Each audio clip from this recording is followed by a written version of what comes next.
You're from Connecticut. All right, share it with everybody around you, okay? Here you go, baby.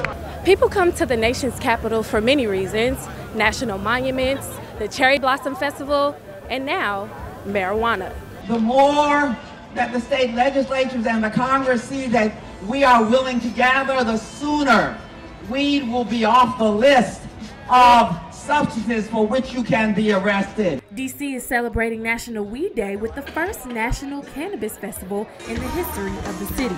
We noticed that when legalization happened in DC, a lot of events started coming to DC that cost a lot of money to go to, like a couple $100s. And at these events, you could learn about the law, you could learn about business, you could learn about growing at home.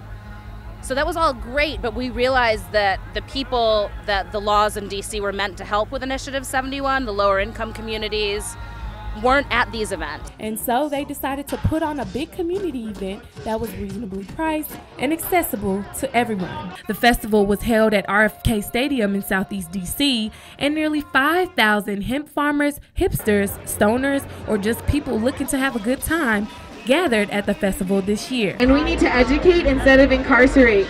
We need to raise awareness. Marijuana was deemed legal in DC as of February of 2015, following the district voters' approval of the Initiative 71 legislation. Overall, attendees seem to have enjoyed themselves. The festival included special performances, weed advocacy organizations, vendors, and food trucks for the case of the munchies.